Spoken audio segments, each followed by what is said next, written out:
I want to make a video because there's something out there.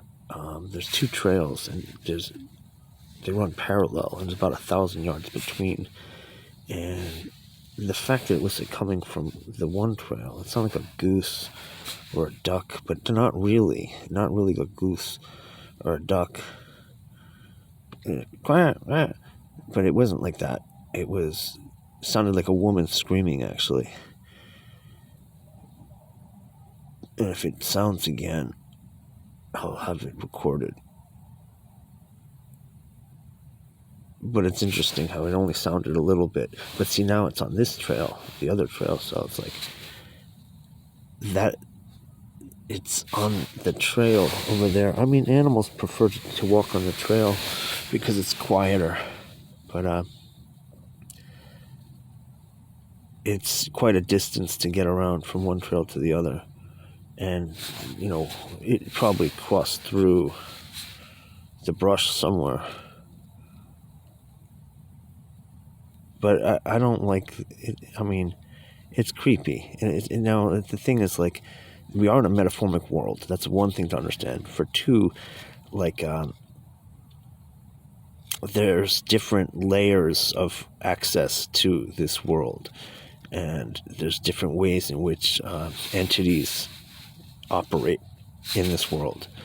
And one of them is through, possession in animals, animal possession and people possession. That's what was my main point, was to show how, and it's not just people possession, because it's a metaphoric world. So like the plasmatic, tangible matter has a lot to do with these entities. So you can be moving in your plasmatic, procession, but it's, in that plasmatic substance, there are other links to other beings. That's how it's like with, I think, like stones. You see, that's a lot of material, and it's a lot of energy. It has to do with electricity too. I know these beings are weird. I'll give you an example of like what I'm trying to illustrate. Because I have this wind chimes, and these wind chimes, they don't even chime in the wind.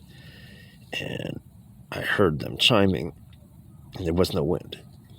And it was like 3 o'clock. This is about a month ago. It was like 3 o'clock in the morning, and I had been up prior because I had sensed something. And it's pretty common that things are coming around at that time for a long time. And it's as they say, there's metaphoric beings and entities for real. It's reality. It's creepy. And there's a lot of people have a lot of other experiences of the same, similar things. And like I said, I have quite a lot of experience of it. So it was not unusual for me to wake up at 3 and go, I sense something, because it's all the time. And a lot of times it's on clockwork, and it'll be like an animal that's coming around at the same time. And this happens a lot. Just for years, this has happened. You could be in a house, and you'll see an animal coming at a certain time, or like you'd be sitting in a park or the library, and you'd be like, oh, it's 9:45. Here's the possum comes at 9:45. And there it is, like all the time. I think 9:45. There's the possum. You get it. So it's like animals have their schedules too, in a mundane sense, sure, but in this paranormal sense as well. There's a lot of entities and beings and transferring their, as they say, people say there's a lot of mischief involved, which is, I would say, quite true. I mean, like, for real, like, I was sitting there, and there was creatures exist. This is all strange stuff, and it was like, this is at 3 o'clock in the morning, like, it was about a couple of years ago, or a year ago, so, and there was, like, some lady in her apartment, and she was, like, cackling and laughing, but, like, what was she laughing about? That, I'm being terrified by this creature. There's like two things that were like gibbering in some, I don't think they were human, and they weren't animals. And I mean, it's probably that possum things is what it was. Well, that's my point, because well, the chimes were going off, and I heard it, and I'm like, that's not wind. There's an entity over there. But it's really, in a mundane sense, it was probably a raccoon, because it can reach up and hit the chimes with its hands. But he was doing it for like about half an hour. And I mean, that's estimated, about like 20 minutes, I would say. And that's estimated too. It might have been shorter than that. But as I'm sitting there, and I was quite wide awake because I had been well rested. I had the day off, I think, and I had slept late that day or recently in that time, and I had actually gone to sleep at early, like 8 o'clock or something, and it was, so I was well rested. I'm like, I'm not tired. I'm just listening to this chimes, and suddenly I got sleepy, like real quick. But it wasn't like suddenly. First of all, there was like I had a blanket over my head with my tarp over me, and I could feel like a mouse went up and was standing like on my head. So, and I, it was a mouse or like a chipmunk or something. But I would say chipmunk at night is probably not the case. So it's probably a mouse, and they come around quite often. It's the same guys, like they come around, and I hear them, and I know, that's the little mouse. But he was like right on my head, okay. And then suddenly I got sleepy, okay. That's how it is. So I'm listening to the wind chimes, and I feel the little mouse walking around, and he's right on top of my head.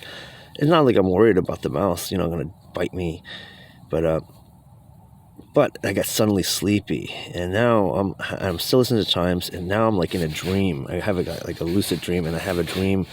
It's my mom, and she's like, "Hey, I'm at her apartment," and I'm like, "Oh, I gotta go get you some food and stuff. I gotta take care of you." She's like, "No, I got food. Look," and she had like all this chicken in pots, and it was just chicken in pots, like cooked, and she had a whole bunch of pots, and then she had, in her bread drawer, it was more chicken in pots. And I'm like, what? And my brother and sister are like, haha, we don't need you.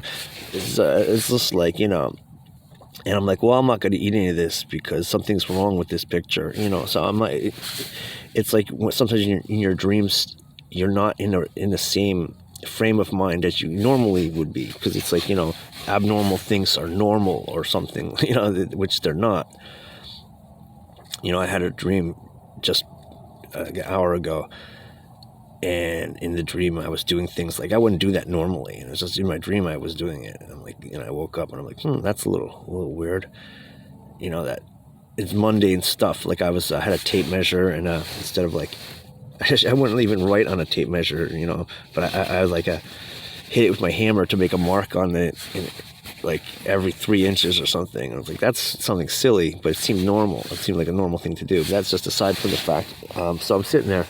The fact that the wind chimes and the little mouse, and then I go into this dream, and that's a conduit spirit, is what I'm saying. Like I had that experience, like I'm with my mother, she doesn't need me. Look, she's got everything she needs. And that's how like that conceptual energy is translating or transacting with my life experience. And it was not a coincidence, is what I'm saying. It's like for me to be so like that's why often, like here's another story. I had told this story, I'm going to retell it. Like when I was at my mother's apartment, and the people in the apartment underneath were tapping at their ceiling when I'd go to sleep.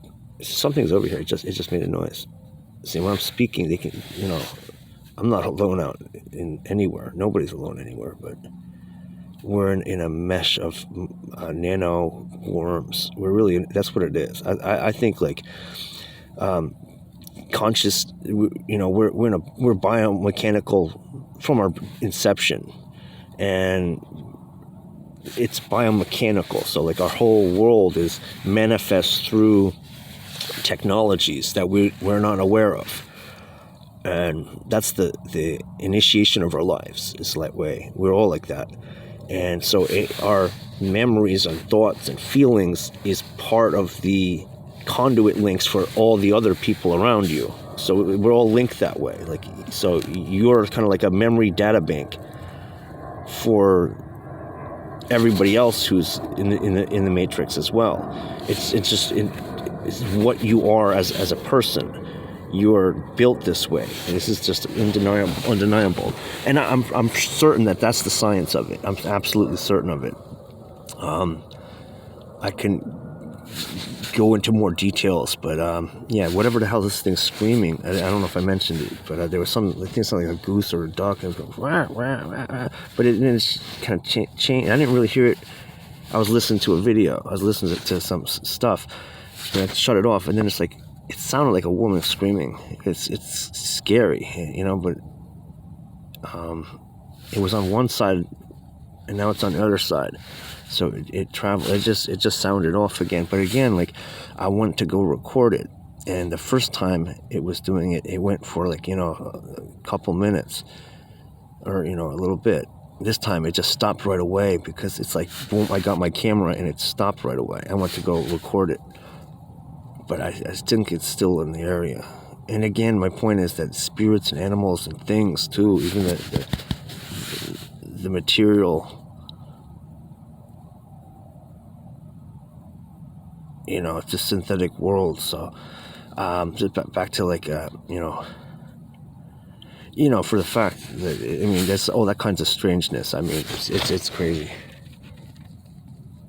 I had met this guy, and he was telling me, like, we're all chipped, you know, like when we're born, but chipped is just like that's not even like, he even said it like as a matter of fact. He was like, well, it's like everyone's chipped, but like him being chipped, he said he had known his consciousness before he was born, like, because his consciousness is like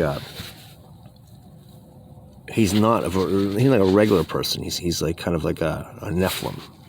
He call himself a Kempian,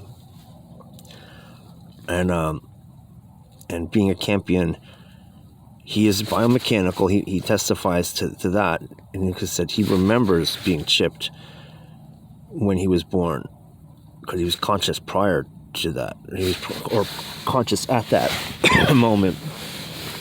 So it's like he's something a little bit different. He's a half demon is what he considers himself, but in his rhetoric, I think he was pretty accurate in describing the world, because it's the same as what I'm describing is not too many people ascribe to that point of view, so it's pretty rare, and that I ran into somebody who had that same understanding. Now, what he might have, it might be you know, he heard me online somewhere and he's just gaslighting me, but I don't think that's the case. I think, you know, he had his own tale to tell, and it just happens to, you know, be parallel to and I think when understanding the world as I see it, you see the parallels are everywhere, that all the supernatural thing is of this nature. And that's what it is: supernature, natural, and unnatural. There's three things. You know, what is supernature? Well, what is natural? What is unnatural? Most people are monistic, and they're not speaking in any rational language. They're just animals and carnal, and these people are always projecting, because they're grounded. So projection is like a way of life. Slander. They're polarizing this slanderous, cowardly spirit. That's bravery to them, and most people is this way. And you'll see them, their sophistic speech, they're always going to censor people, and they're always going to be, because everybody's political, and it's so easy to just go, oh, all politicians are the worst. No, that's a religiously profane person speaking right there. Whoever says that is religiously profane, and that's an important thing to recognize. And most people say that, so you got to realize, like when I'm speaking about, and I say most people, clearly it's most people, almost everybody, you know, and you could say to 10,000 people, maybe 1 out of 10,000 people is going to be like, yeah, no, just scapegoating politicians is not a brave or rational or helpful thing to do. out of 10,000 people, how many people would be like, hey, scapegoating politicians is not really fair or productive? It's actually quite evil. It's evil. It's evil to do. Where do you want to live? You want to live in the jungle as a worm in the mud? That's what they want to do, and that's what they're going to be. People are going to see like the horror of the undying worm is you're consciously removed from what they are, and you can see them for what they are, which they can't see. What the aether is that technological barrier. That's really what the aether is. And you can, imagine over the aether, you go, wow, what's that? That's carnal energy, sustaining itself. You go, that's an important value, because what's valuable again? What's valuable? Fidelity and loyalty.